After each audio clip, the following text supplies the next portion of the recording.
Ever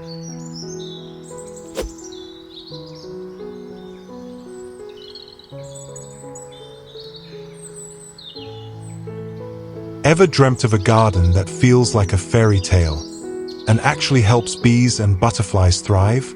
At Arkan Aesthetic Studio, we turn simple, upcycled materials into magical pollinator homes.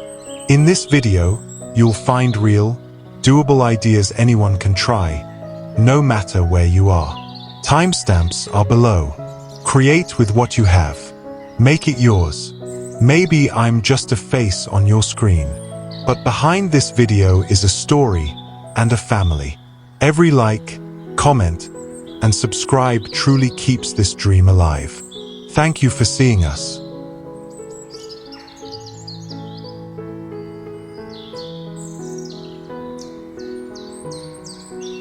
One, Fairy Garden Introduction and Purpose.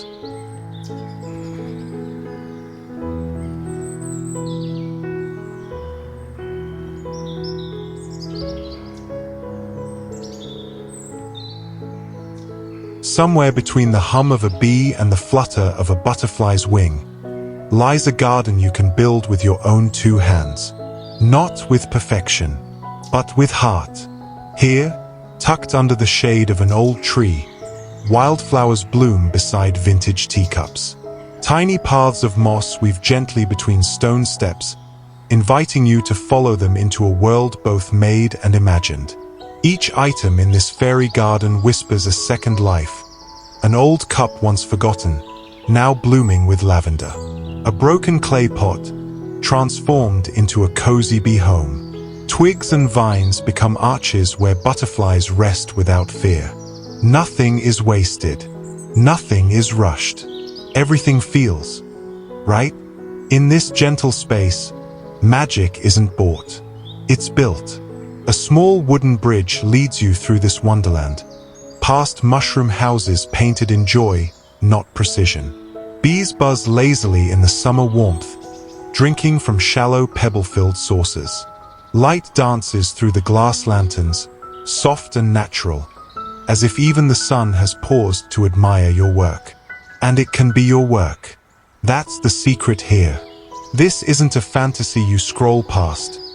This is a garden you can make, today, with whatever you have. You don't need special tools. Just old cups, flower seeds, a bit of moss, some love, and a few moments of stillness. Start small. Gather fallen branches. Rinse out a chipped mug. Let flowers grow wild.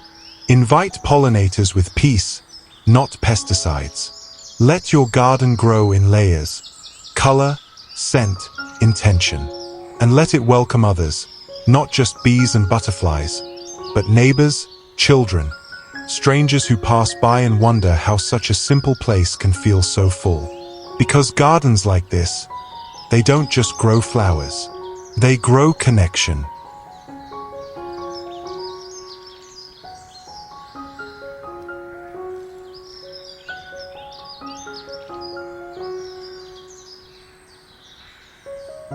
Two, upcycled materials for pollinator homes.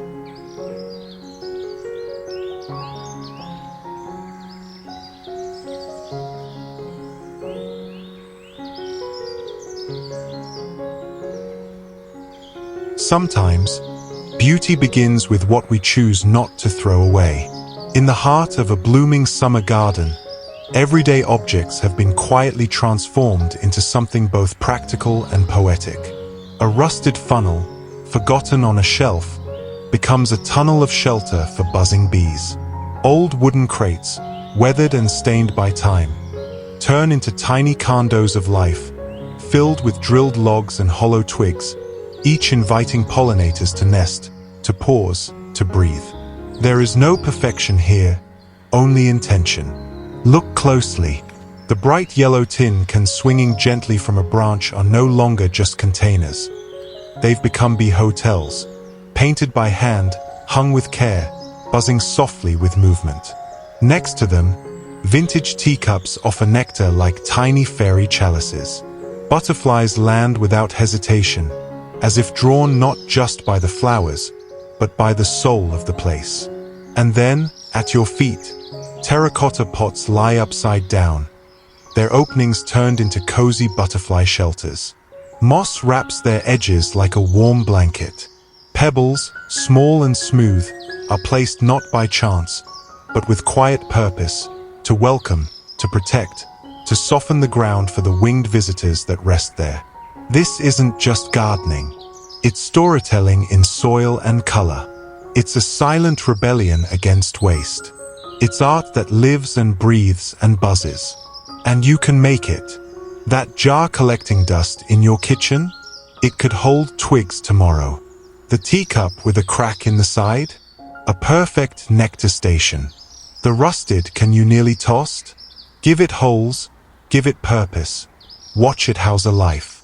You don't need to be an expert to build a place for nature. You just need to care enough to begin.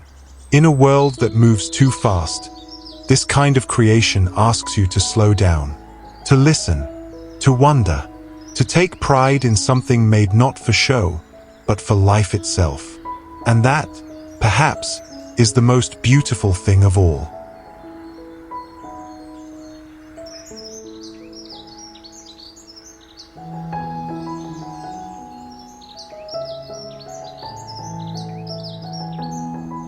Three, DIY construction tutorials, bee and butterfly homes.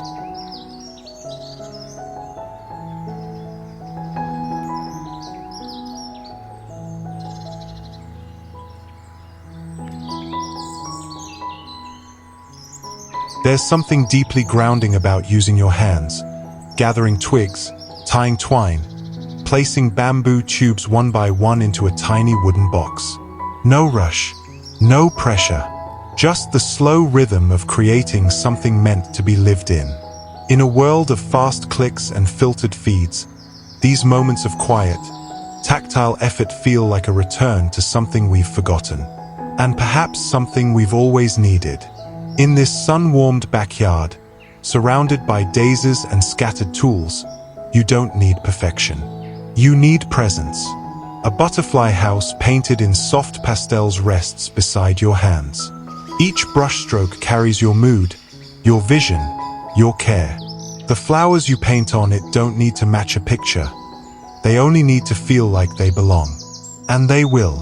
Because anything made with sincerity always finds its place in the garden. Just nearby, a child's small fingers gently tuck flower petals around a can filled with twigs. A parent mirrors the movement beside them. They're not building something fancy, they're building together. And that's what truly makes it beautiful. These pollinator homes don't require a workshop or fancy equipment. They ask for scraps and stories. A recycled tin can, some dried stems, and your decision to give something discarded a new purpose. Use what you have. A birdhouse, an empty box, some bamboo, a spool of string, or even old garden tools. Let your space be imperfectly personal. Let it reflect the kind of world you want to grow. A world where bees and butterflies are safe. Where hands touch earth more often than screens. Where your garden becomes a gathering place, not just for insects, but for moments that truly matter. And once it's built, step back. Let the sun hit it. Let the wind move through it. Let life arrive. Because when you build for nature, nature always comes home.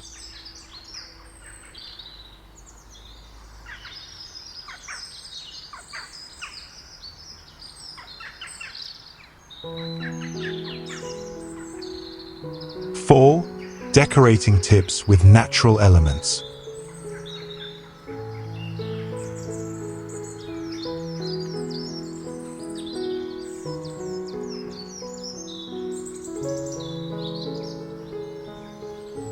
Not all art hangs in galleries.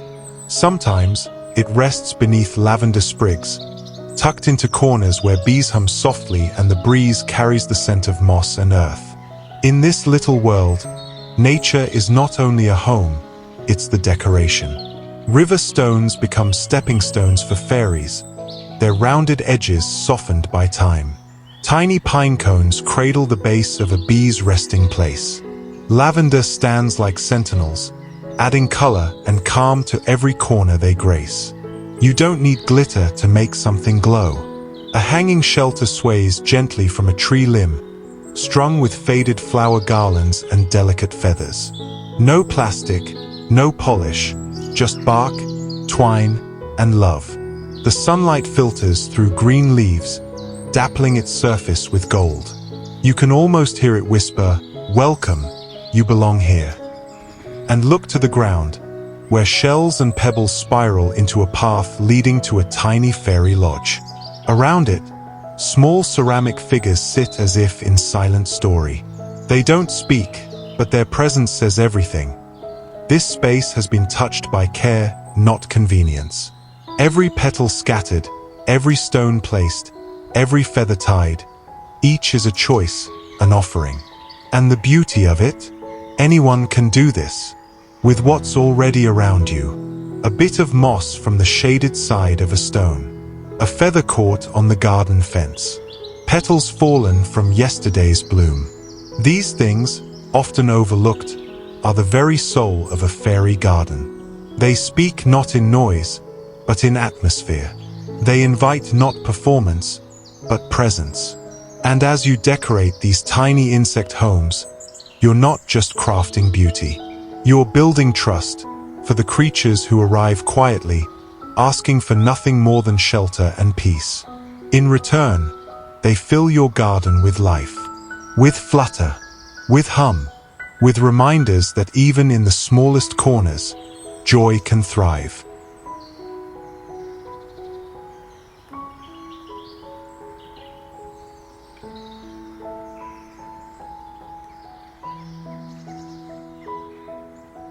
Five, garden design and layout, fairy-style integration.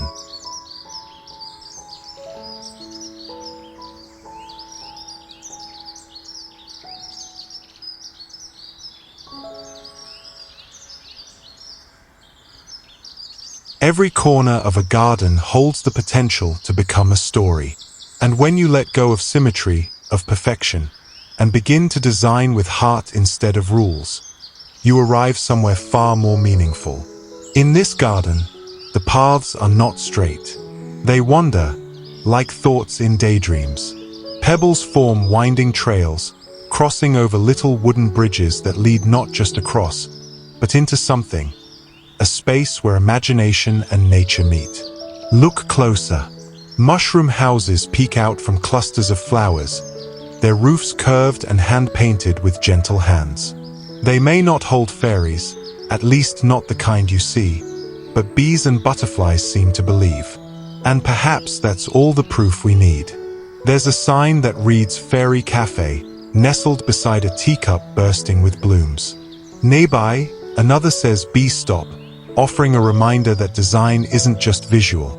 It's a welcome, an invitation. Your layout should not only charm the eye, but offer kindness to the creatures that keep the garden alive. In one quiet corner, raised wooden beds are stacked neatly like a puzzle, lined with fairy doors at their base.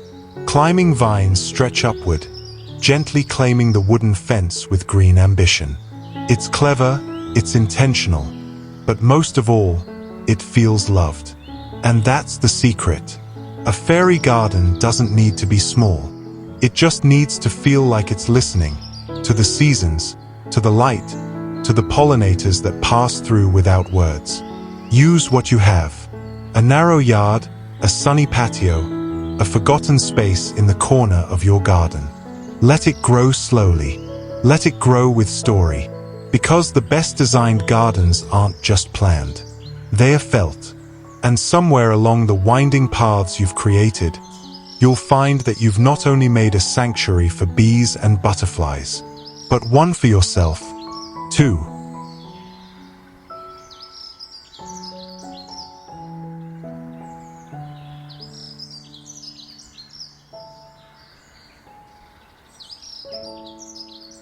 Six, floral and botanical selections for pollinators.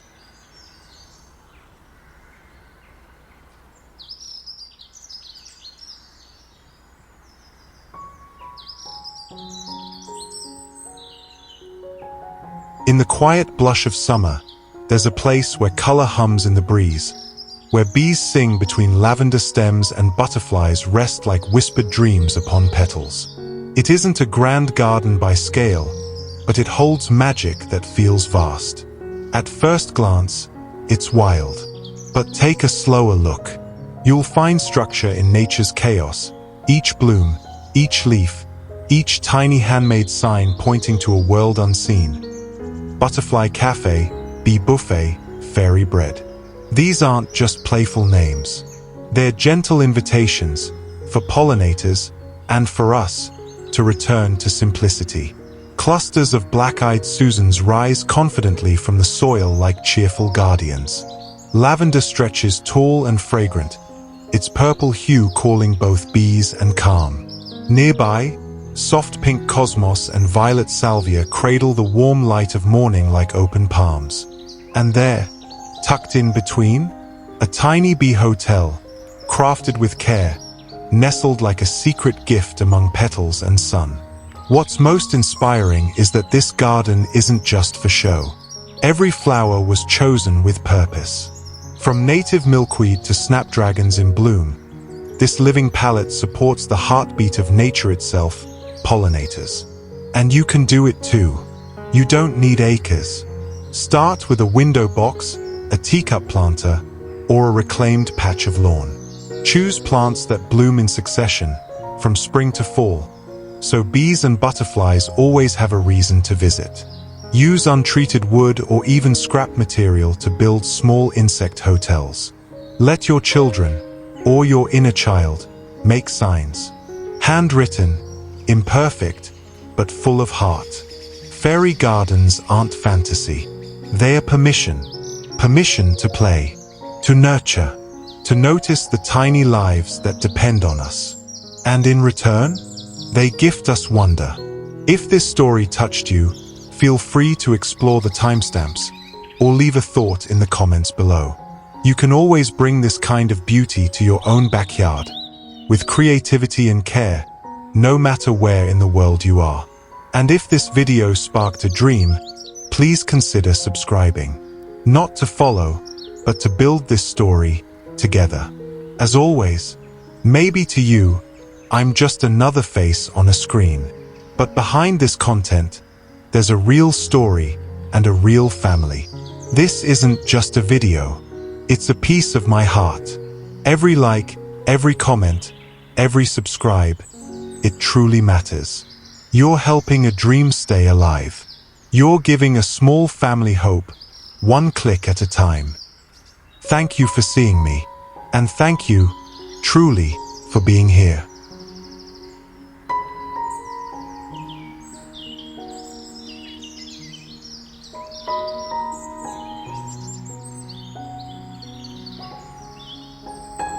Seven, water sources and pollinator needs.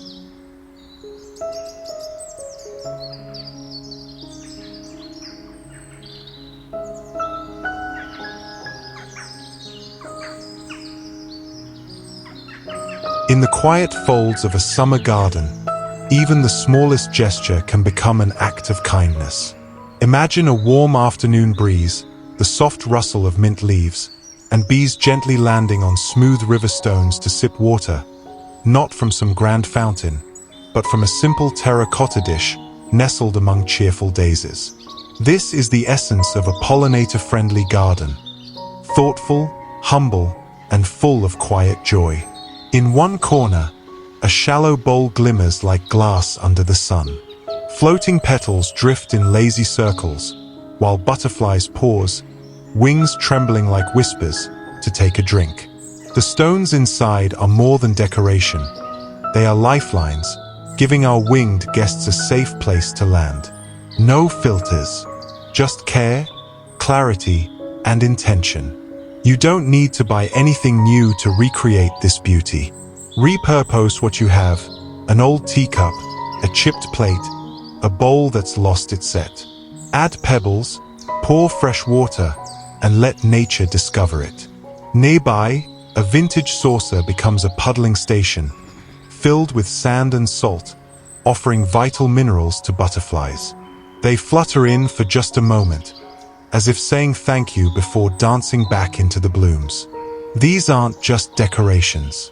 They are soft-spoken invitations. You see, pollinators don't only need flowers. They need water, too, clean, accessible, safe.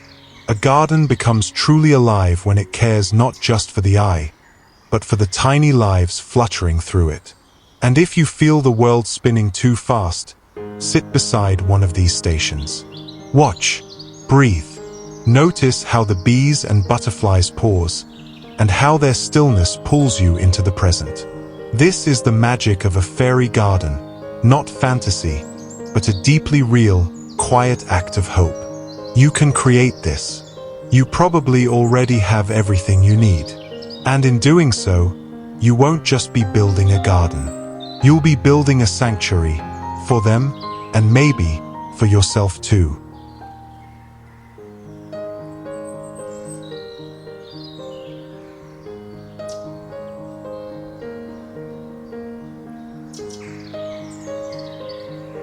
Eight, eco-gardening tips, pesticide-free and organic.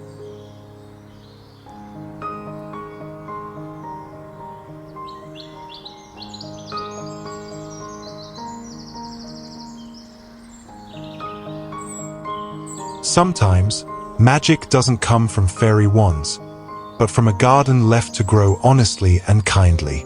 Here, in this little patch of summer, there are no sprays, no poisons. Just trust. Trust in nature's rhythm. Trust that if we give, gently and generously, the pollinators will return tenfold. Marigolds, basil, lavender, and chamomile grow side by side. Not by accident, but by intuition. Companion planting is more than a technique. It's a conversation among plants. Marigolds gently whisper to pests, "Not here," while basil and mint keep the air fresh and the butterflies curious.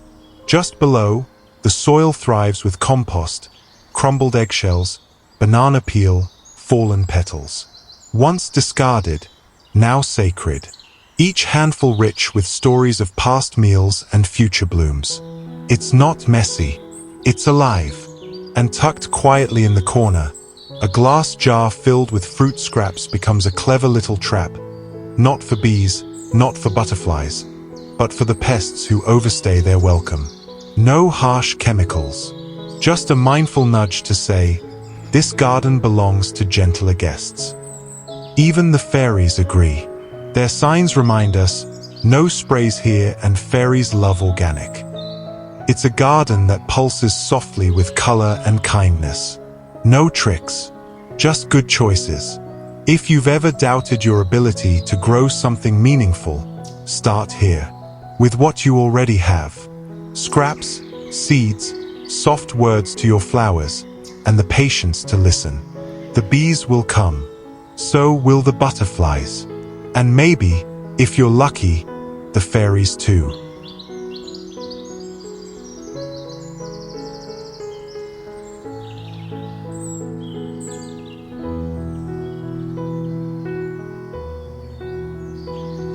Nine, pollinator movement engagement.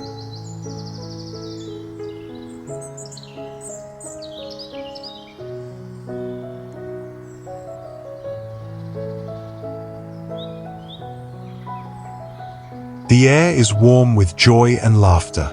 In a garden blooming with purpose, 3 young children proudly hold handcrafted insect homes, their faces radiant with the pride of protectors. Around them, fairy wings and wildflowers blur into a tapestry of life. A sign reads, "Pollinator heroes live here." And truly, they do. This movement, gentle, inclusive, magical, is more than a trend. It's an awakening. One small house at a time. One smile at a time. At another corner, a chalkboard rests on soft gravel, cheerfully inviting all to join the Pollinator Fairy Club. Tin cans painted with bees stand stacked like treasures, each filled with bamboo for nesting. Fairy flags wave in the breeze as if calling to unseen friends. You are welcome here. And by the trunk of an old tree, hands, young and old, place tiny homes beside a painted fairy door. A stone below declares a promise: pollinators welcome. It is an act of invitation, both real and symbolic.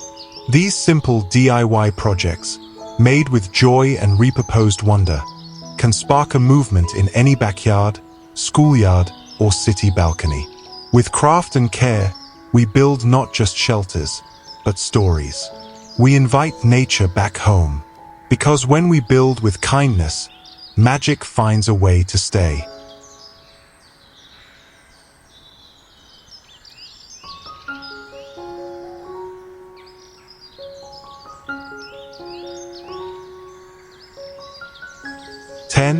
Community sharing and showcase.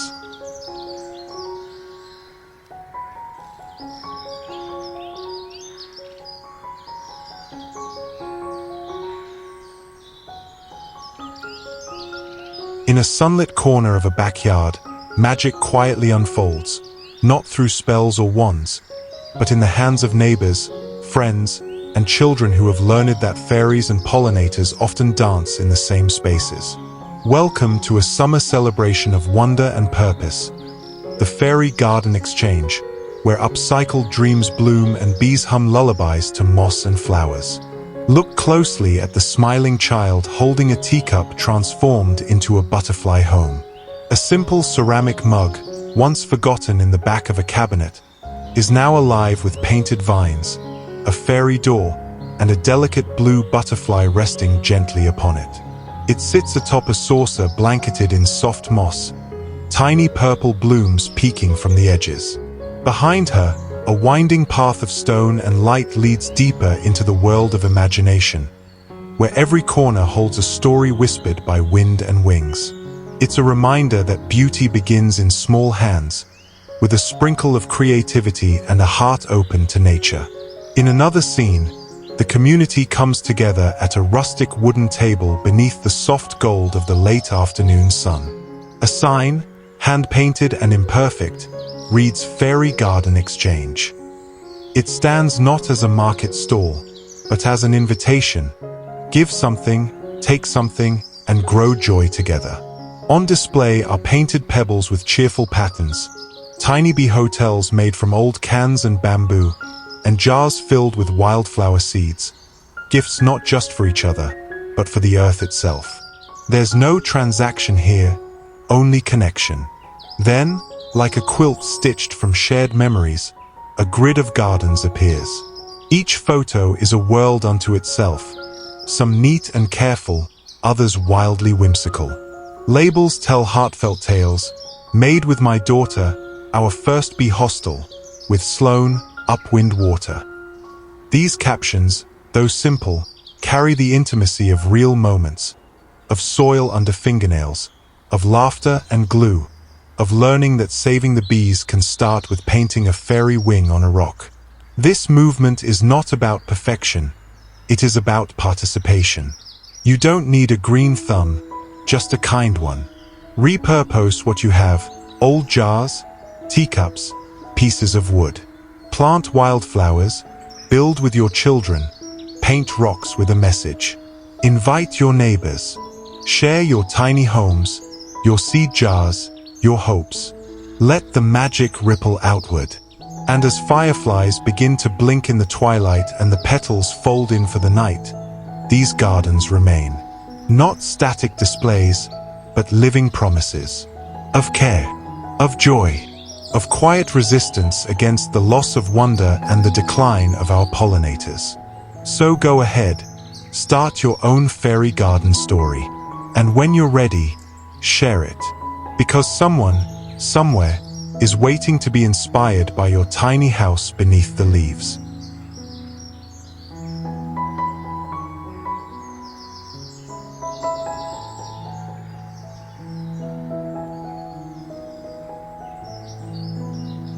If this video meant something to you, please know that subscribing means the world to me. You're not just supporting content, You're supporting a dream that keeps my family going. Thank you, truly. I'd also love to hear from you. What did you enjoy the most?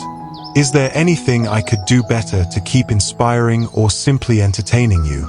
Your feedback helps this channel grow with heart and purpose.